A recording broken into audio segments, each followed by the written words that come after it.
Hello everyone. So in today's video, we are going to go over this paper, Finding Skilled Neurons in Pre-trained Transformer-Based Language Models by Wang et al. From Department of Computer Science and Technology, BNRIST, the Institute of Interdisciplinary Information Sciences, KIRC Institute for Artificial Intelligence at Tsinghua University. So the last paper which I covered was also along similar lines, but it was titled Knowledge Neurons. This is Skilled Neurons. So they are similar in some aspects, but they are also different in some aspects. And we'll cover them as we go over this paper. This paper is also fairly recent. This is from the 14th of November 2022. And I believe this paper was also in some top tier conference. So the abstract, transformer-based pre-trained language models have demonstrated superior performance on various NLP tasks. We all know this. However, it remains unclear how the skills required to handle these tasks distribute among model parameters. So again, this paper also tries to find which model parameters uh, contributes to uh, which uh, power of the model. So maybe some neurons are more used for some tasks. So in this paper, we find that after prompt tuning for specific tasks, the activation of some neurons within pre-trained transformers are highly predictive of the task labels, and these are called skill neurons. So skill neurons are crucial for handling tasks. The performance significantly drops when the skill neurons are perturbed. So this means that they are giving important information. Also, these are task specific since similar tasks tend to have similar distribution of skill neurons. So this is also quite interesting. So if you are working on sentiment analysis or say hate speech detection, you will get similar neurons every time. Furthermore, we demonstrate the skill neurons are more likely generated in pre-training rather than fine tuning. So this is also interesting because this means that your choice of fine tuning does not significantly affect the model's skill neurons. Uh, so this they do this by showing that the skill neurons found for prompt tuning are also crucial for other fine tuning methods such as adapter based tuning and bitfit. So I haven't covered adapter based tuning on this channel before, but I have a video up on bitfit. A simple summary would be bitfit simply fine tunes the bias parameters and nothing else. Also, they find a subset of the bias parameters is also quite good. So I believe it was just the second, the bias in the second MLP layer in all the encoders and the bias in the query vector, the query precision matrix. They also explore the application of skill neurons, including accelerating transformers by pruning the network. Of course, when you know which neurons are important, you can do this, and building better transferability indicators. These findings will promote further research on understanding transformers, and their code is up, and also their code is pretty good. So far, I haven't faced any very major error yet. So I am trying to use this code for some work. I haven't really finished running it yet, so it would be too early to comment. But the code is very well documented. So pre-trained language models, mostly based on the transformer architecture, have remarkable performance in NLP. However, it remains unclear how these task skills distribute among model parameters. Are the specific neurons within pre-trained transformers which help encode these skills? So progress in this problem may help to understand the working of pre-trained transformers. Then you can learn how to intervene into model behavior and improve the efficiency by pruning the unnecessary parts. Secondly, as we discussed, this paper uses prompt tuning. So what prompt tuning does is it prepends some trainable embeddings, that is soft prompts, into the inputs and adapts PLMs to handle tasks by only tuning the soft prompt while freezing all the PLM parameters. All right. So just some shameless plug. I have an entire 2.5 hour long video. Also, I have another set of four videos which are just that video broken into four parts as I recorded them, specifically on prompt tuning, where I discuss a survey paper which covers almost everything there is to prompt tuning up until it was written, which I was believe was in late 2021. So what prompt? I hope you know what prompts are. So prompts are just what you do with GPT-3 and ChatGPT nowadays, right? So ChatGPT not so much of a prompt, but GPT-3 was quite prompt based, especially all the demos where you would ask it to complete a fact and stuff. So people quickly realized that there is only so much you can represent with textual prompts, right? You don't know what the model is going to make out of them. So people started, instead of adding the prompts into the input, so traditionally the prompt went here. It was prepended or uh, added to the input in some form. But later, what they did was they first converted input into the embedding space and then added a vector. So this vector is what is known as a soft prompt, and this is trainable. So these can then be learned, and then the model learns some continuous vectors, which are the prompts for the model. They do not have text analogs directly, but they work well. It has attracted wide attention recently as promising parameter efficient fine tuning methods have arrived. In this paper, we find that after prompt tuning for a task, the activation on soft prompt of some neuron within pre-trained transformer is highly predictive of the task. So basically, this shows that they're using prompts as a reference to see what happens when you which neurons are activated by which prompts. For instance, figure 1 shows the activation distribution of a specific neuron within Roberta base. The neuron's activation is highly predictive of the labels of the SST2 task. So if you go here, when its activation is low, you get the negative label, and when its activation is very high, you get the positive label. So this shows that the neuron's output is very predictive of the output of the model.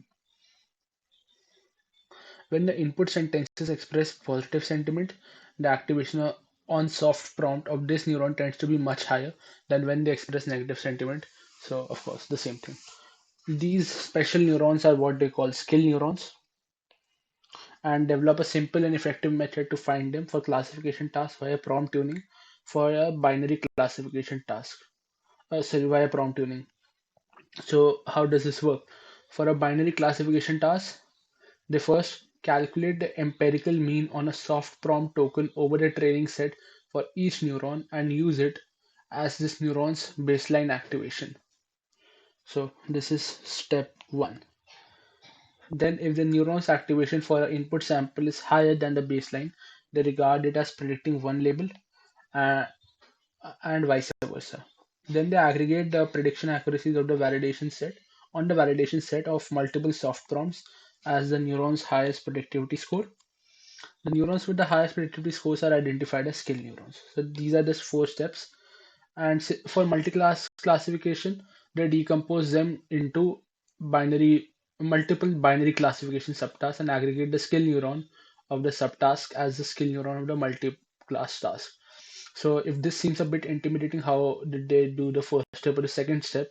We'll get into the mathematics behind this, and so I'll probably reserve the explanation till then because I'll need to repeat the same thing again. So these equations are there towards after the preliminary section. So now let's investigate uh, what evidence do we have that skill neurons exist. They confirm that skill neurons exist task-specific skills with a series of experiments. So first, skill neurons generally are unstably emerge. So in all 7 investigated tasks and 5 random trials, they consistently find skill neurons with high productivities close to prompt tuning. Then skill neurons are crucial for handling tasks. When they noise them, the performance drops. Skill neurons are task specific, so similar tasks exhibit similar productivity ranking of skill neurons. And skill neurons of same type of tasks are more important for handling a task than those of different type of tasks. So maybe sentiment related tasks have one set, while say sentence similarity or uh, not sentence similarity per se, because we're still in the classification regime, but say classifying news articles has a different set. Skill neurons are not from shallow word selectivity. The skill neurons typically do not selectively activate on keywords, which is also one of the main cause of false positives. and their predictivities are not significantly influenced by the label words used in prompt tuning.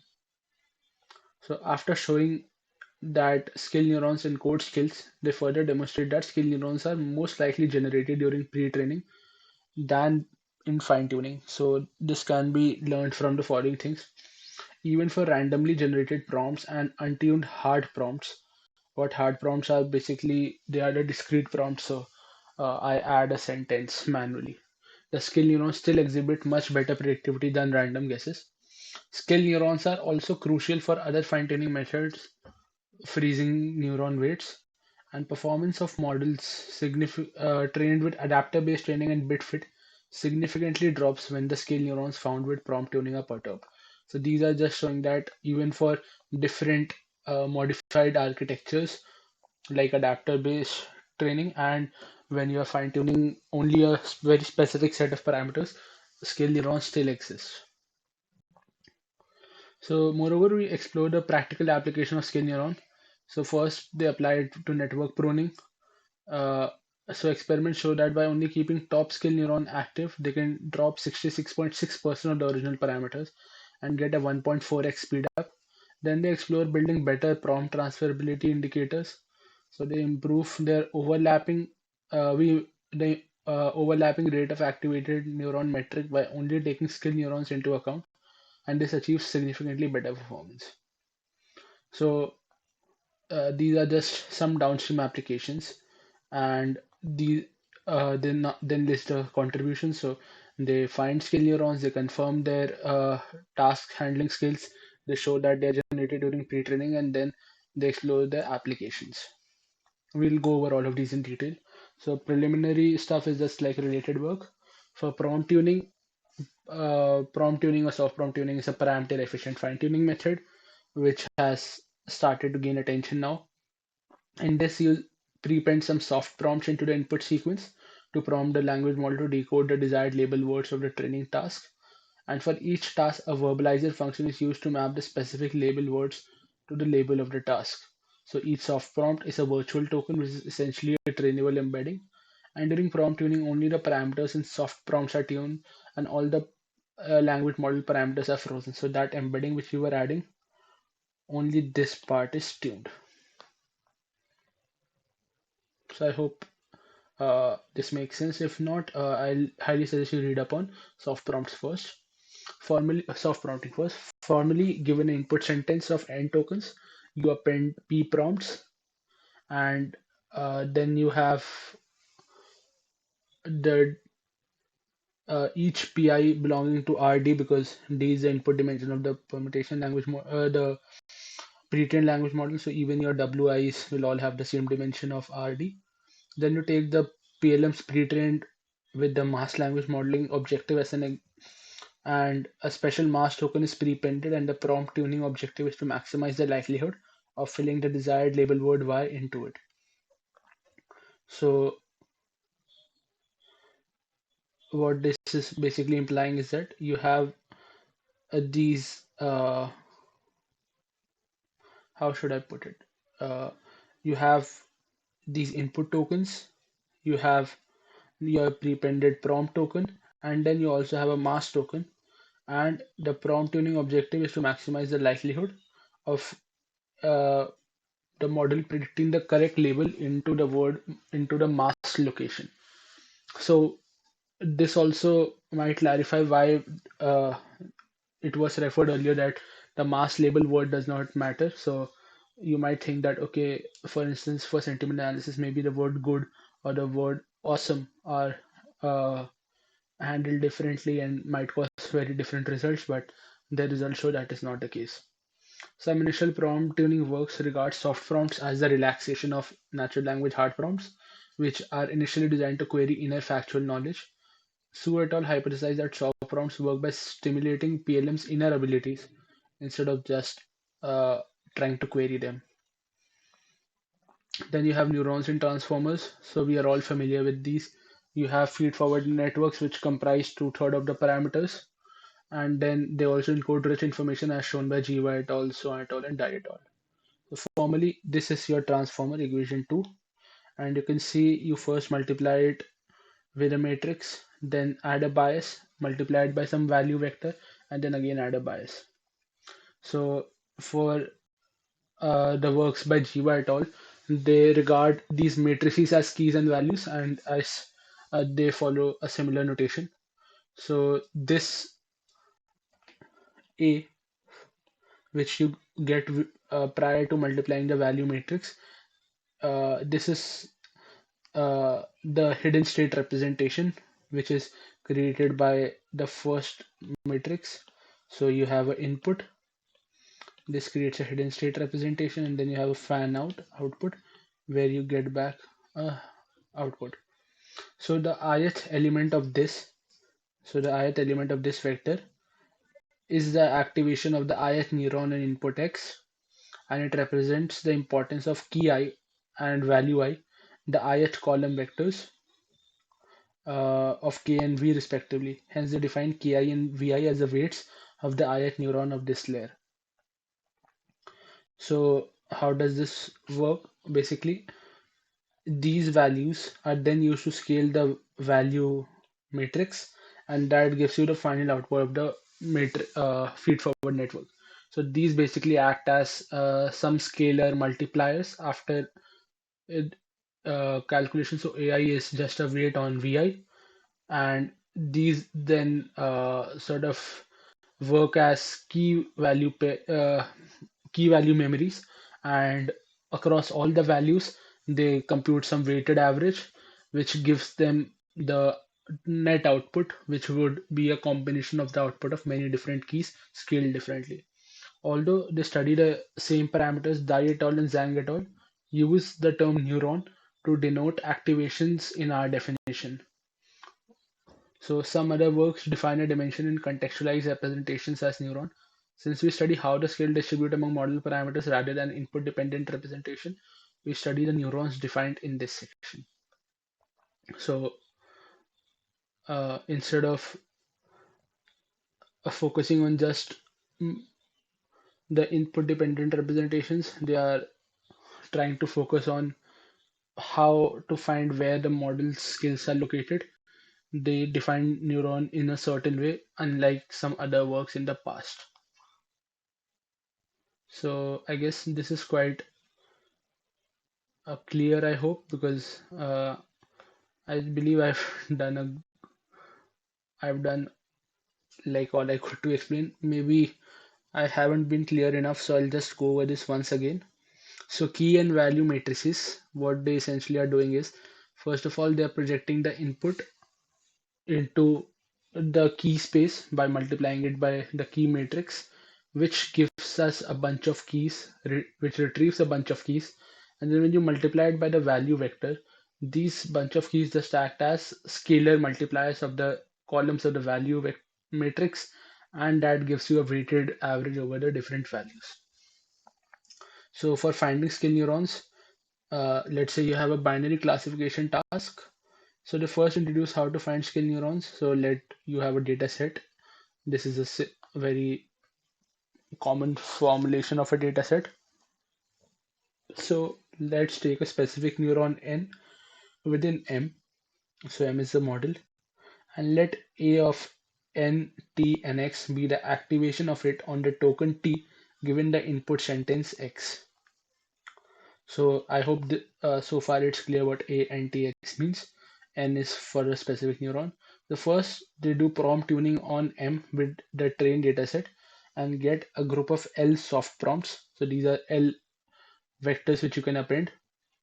Then for a given soft prompt PI, they calculate the baseline activation of N on PI over the training set as follows.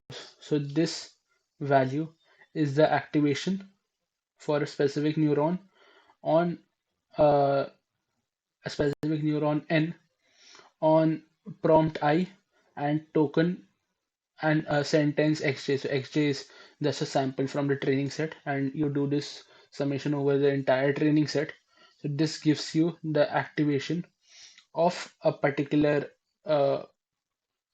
neuron given a particular prompt for all the training samples, and then you normalize it by dividing it by the length of the data set. This gives you the predictivity or the baseline activation of a certain neuron given a particular prompt. So intuitively, we can regard that the neuron N predicts positive label 1 for the input sentence X when the predictivity is greater than the baseline. Hence, the prediction accuracy over the development set is as follows. So then they try to get the prediction accuracy over the development set. So you can see this value, this comparison right here. This is the exact same comparison as the one up here. So this basically means when do you predict class 1? So you predict class 1 when the activation is greater than the baseline activation and the output is equal to yj. So this means these are the two conditions. So the first nested condition, and then this will be true when the activation is greater than the baseline, and then it will again be true when the output is 1 and the label is also yj. So this would give a 1, otherwise this would be a 0, and this is how you get the accuracy of a particular neuron with a particular prompt on the development trend, and of course you normalize it. So you might be seeing a very clear problem here. This only works when you consider a positive correlation between labels and neuronal activations, which is what all previous works have done. But strong negative correlations also encode information, because some neurons not firing or firing in the negative direction might imply that they are also predicting something about the labels. So conceptually, this is similar to the fact that inhibitory neurons in brain also contribute to certain functions. Hence, they define the predictivity as not just this accuracy, but max of accuracy, comma 1 minus accuracy.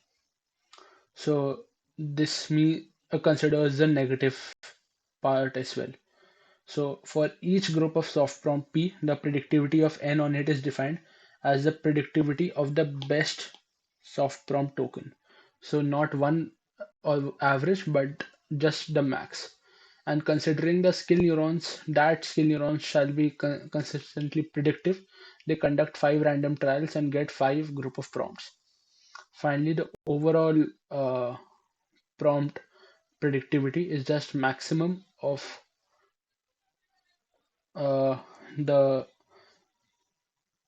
the maximum predictivity for any prompt in the set. So P1 will have again 5 prompts, or some n number of prompts within them.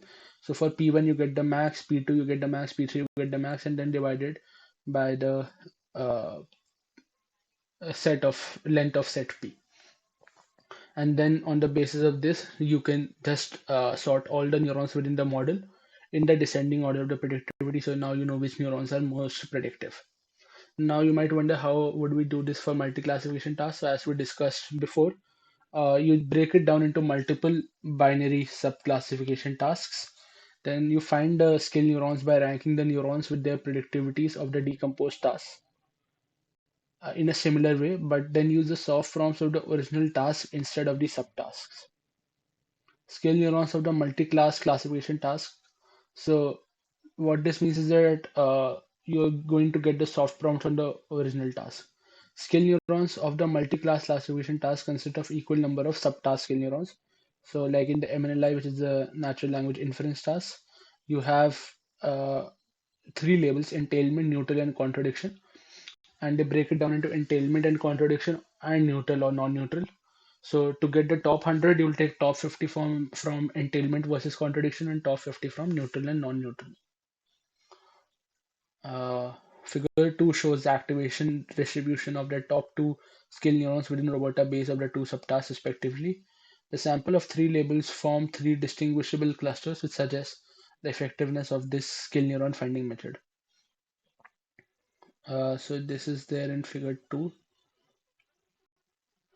You can see that there are some clear clusters here. So this seems to be one for blue, this seems to be for orange, and then there's the probability mass is much higher distributed here for the contradiction class. So this is the neutral class, orange, the blue class is entailment.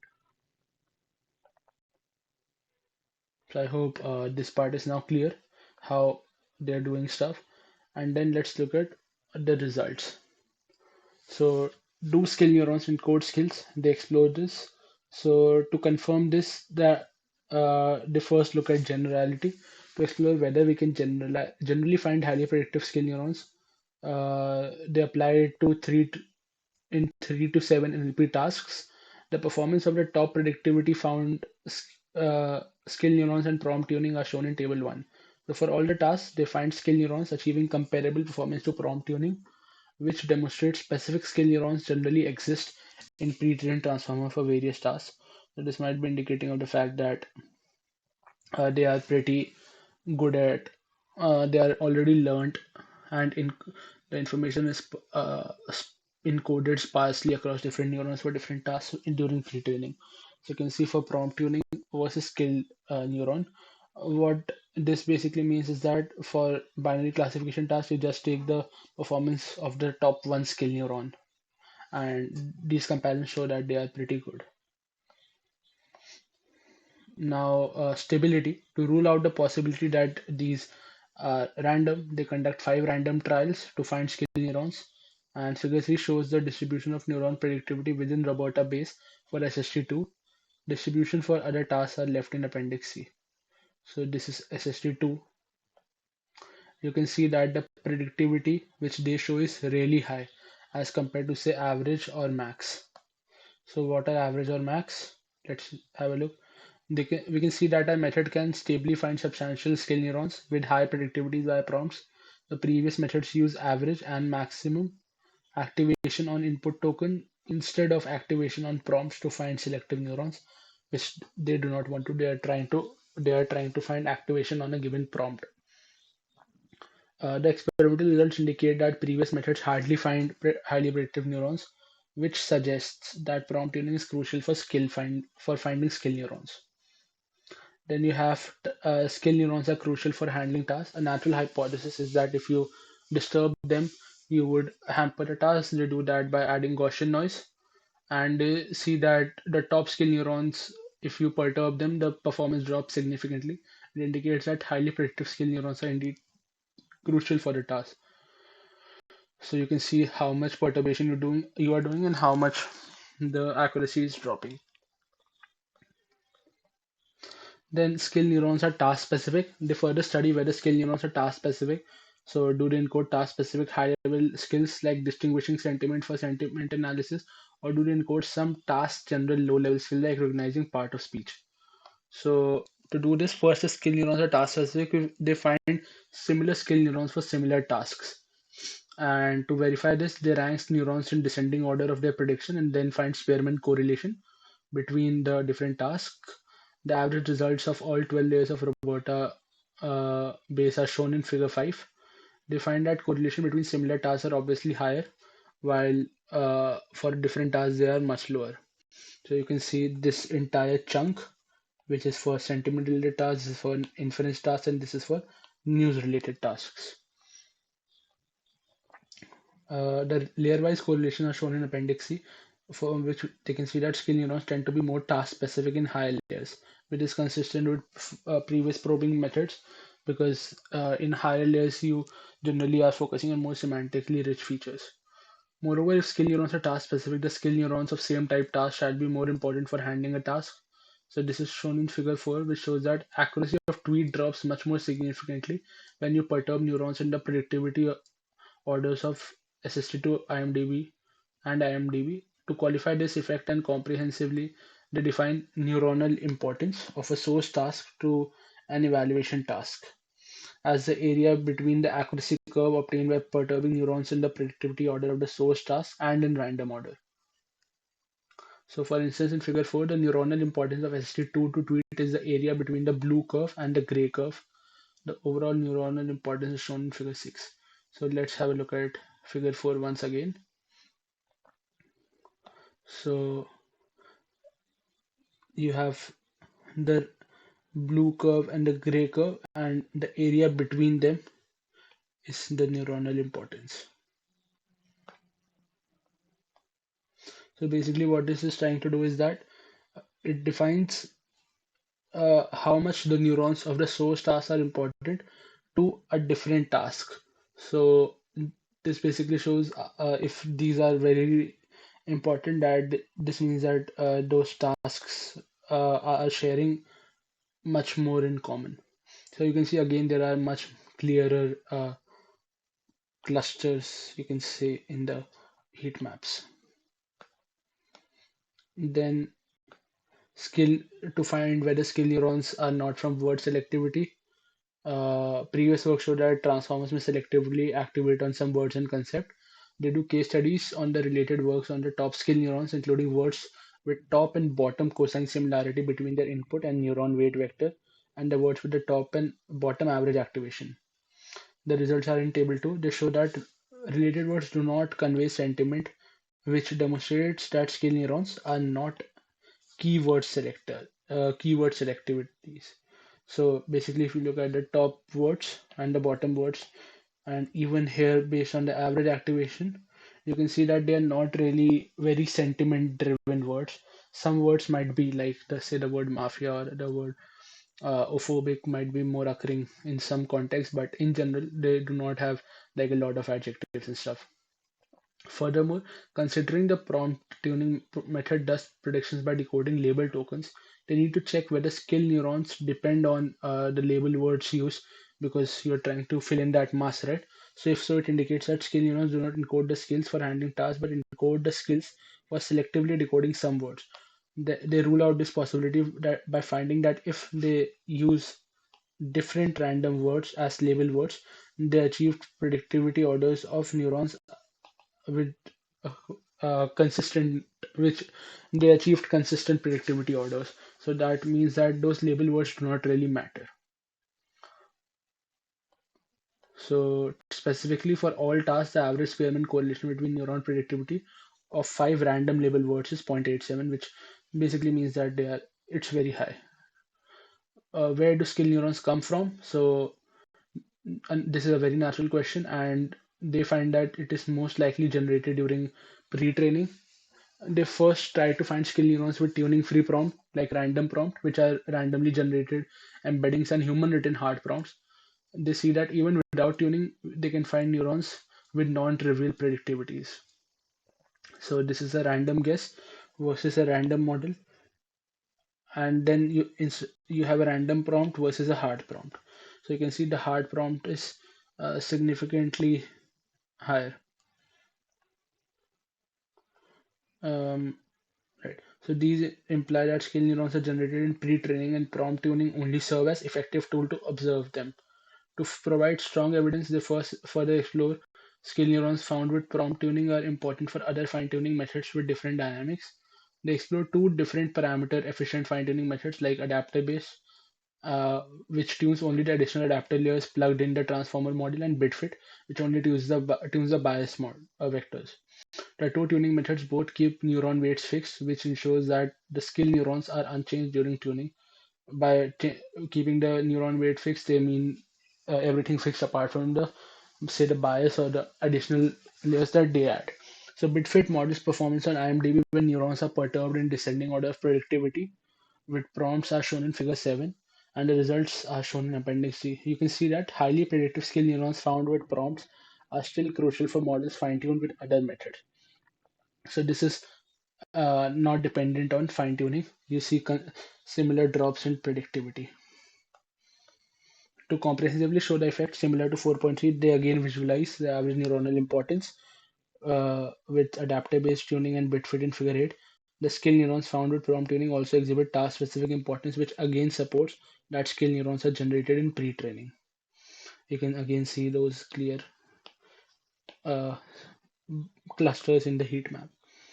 For application, you have network pruning. So to do this, dif- uh, like you know why network pruning is important. They explore pruning by only keeping the top 2% skill neurons, and for the other 98%, they set the activation to always be the baseline. And considering that the frozen neurons are fixed, they merge them into the bias terms. We apply this pruning method to the top 9 layers of robota base and reduce it to 66% of the original parameters. And the performance of prompt tuning on prune models and vanilla prompt tuning is shown in table 4. So going back to table 4, you can see the performance dip is not a lot, but the speed up is quite significant. So then you have transferability indicator. So previous works have uh, discussed how do you transfer prompts across different tasks, because you don't really want to tune prompts for every task, right? So Su et al. Proposed that the overlapping rate of activated neurons between soft prompts can serve as a good uh, transferability indicator, which has good correlations with zero prompt transferability and can help to qualify task similarities and improve prompt transfer. So if some tasks have high prompt overlap, the prompts might be usable across tasks. So Su et al. Take all neurons with on calculation, but the redundant neurons without task-specific signals may bring noise. So they again take only the top 20% skill neurons, and they show that this improves the transferability from 0.53 to 0.71.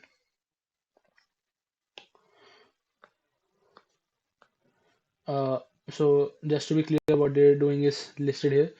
They are hypothesizing that activation of the skill neurons can judge the task similarity on the prompts. So then they can use the prompts in different tasks. Finally, we are looking at the previous work done. So selective neurons, a lot of work has been gone into this. Many computer vision works have looked into this. Radford et al. Also find neurons corresponding to sentiments in supervised LSTM. Interestingly, there are analogs from the brain as well, which we've discussed before. Bao et al. And Mo Andreas find that selective neurons are more important, which is consistent with the finding. However, Marcos et al. Draw opposite conclusions. Then you have analyzing pre-trained language models. So a lot of work has gone into building PLMs and understanding the parameter behavior. Some works find that individual neurons capture linguistic properties, but they define neurons as dimension and contextualized representation. So in the hidden state, instead of like uh, actual neurons, which are like physical, nothing is physical, but like actual nodes in some sense. Other works study the same group of neurons as us, but find that some neurons encode specific information like concept, fact, and word pattern. Inspired by them, they study whether neurons include high-level skills. So, like the work by Dye et al., which is, I believe, knowledge neurons. It first of all does a MLM task, which is mass language, sorry, infilling task, and then it sort of explores the model's skills in knowing relations. And they believe, again, this is a promising direction of work. So, for conclusion, they find skill neurons with extensive experiment. They show that they are generated during fine tuning. They are similar across tasks. They are dissimilar across different types of tasks. And there is a lot of future work scope. So, I hope you like this video. The limitations are that they focus with robota base, so did not explore other models. They stuck to only English resources, and they did not perform any further analysis, which may require uh, studying additional parameters like how attention heads might work together with the feed-forward layer. And then they thank the people and the institutes which helped them. Uh, I'll just go into the appendix once to see if there's anything interesting. This is just dataset jargon. You have the implementation details. Uh, they have a lot mentions about some plots. So I'll just see if there's any interesting plot which we can have a look at. So these are the predictivity across data sets. These are the predictivity on different definitions for SST2. And then there's these set of experiments by Marcos et al., which had like different results as I mentioned before. And these are the perturbation effect on different tasks. Then these are the top words related to neurons. And these are just a bunch of plots. And then layer-wise correlation also shows that this exists across the layers. So I hope this paper was helpful to you as well. Um, for the Marcos et al. Section, I'll be going over the paper hopefully soon. So I'm not going over the section right now, but let's just go over it. So they find that perturbing selective skill neurons lead to performance drop. However, Marcos et al. Show that finding selective and non-selective neurons are similarly important. So why are these conclusions uh, inconsistent? They find that except for experimental setup, the main difference lies in the difference in neuron selectivity. So they use a selectivity index, and they this works is productivity score to check whether the different definitions lead to inconsistent result. They do experiments under our setup and also try to perturb neurons in descending order of the selectivity index, which is defined by Marcos. The results are shown in figure 15. We see that when using the selectivity index, the found neurons are surely not more important than random neurons as reported by Marcos, but our predictability metric can find significantly more important neurons. So this might be a implementation bug on their end, or they might be working with some other model which we need to have a look at later. So thank you guys for tuning in. Hope to see you again next time as well. Also, I don't really say this often, but if you subscribe, it would be really great for the channel. So hope to see you again.